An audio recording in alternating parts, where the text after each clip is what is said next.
आपको कई कब्रिस्तानों में ऐसी कब्रें मिलेंगी जो कि पिंजरे में बंद हुई हुई हैं। लेकिन ऐसा क्यों है? इसके पीछे एक कहानी है जिसके लिए हमें 200 साल पीछे जाना पड़ेगा। अर्ली 19th सेंचुरी में बर्तानिया में मेडिकल स्टूडेंट्स को अपनी पढ़ाई के लिए इंसानी लाशों की जरूरत होती थी ताकि ये इस पर स्टडी कर सकें। इसे डिसेक्शन कहते हैं। इसमें इंसानी जिस्म को खोल लिया जाता है।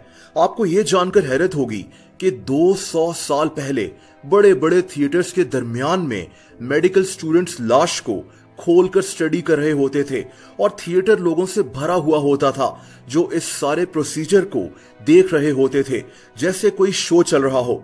अब सवाल ये पैदा होता है कि मेडिकल स्टूडेंट्स को लाशें कहां से मिलती थीं? दोस्तों, उस दौर में बर्तानिया में ये कानून था कि सजाए मौत के कैदियों के मरने के बाद उनकी लाशें मेडिकल स्टूडेंट्स को दे दी जाएंगी। सजाए मौत के कैदी अपनी सजा से ज्यादा इस बात से डरते थे कि इनके मरने के बाद इनकी लाशों के साथ क्या हशर होगा। बहरहाल मेडिकल स्टूडेंट्स इन्हीं की लाशों को इस्तेमाल करते थे।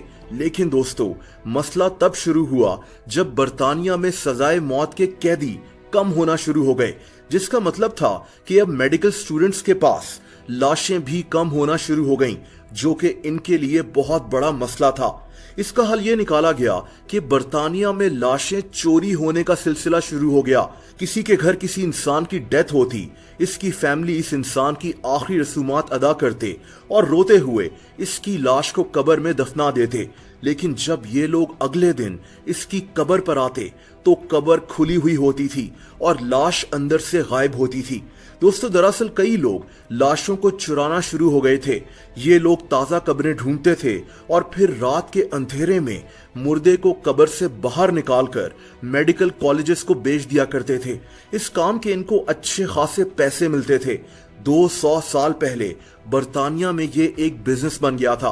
आपको जानकर हैरत होगी कि ये इल्लीगल नहीं था, क्योंकि इंसान की लाश को किसी की प्रॉपर्टी समझा नहीं जाता था।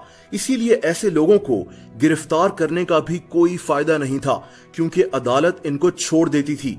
पुलिस बेबस थी और कुछ नहीं कर सकती थी।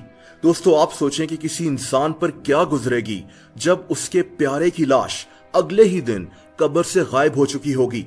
लोग बहुत परेशान रहने लगे थे, इसीलिए इसके कुछ हल इन्होंने ढूंढे।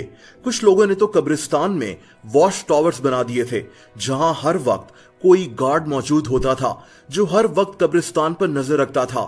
लेकिन कुछ लोगों के पास एक और आइडिया था। अपने प्यारों की लाशों को चोरी होने से बचाने के लिए कुछ लोग कब्रों को पिंजरों में बंद करना शुरू हो गए।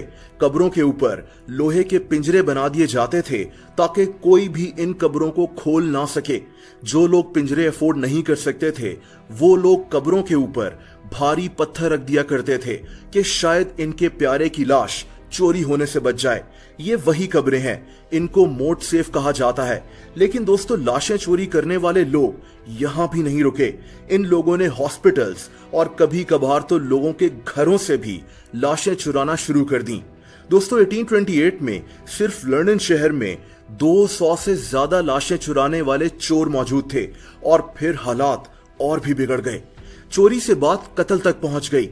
लोगों को उनकी लाश के लिए कत्ल कर दिया जाता था।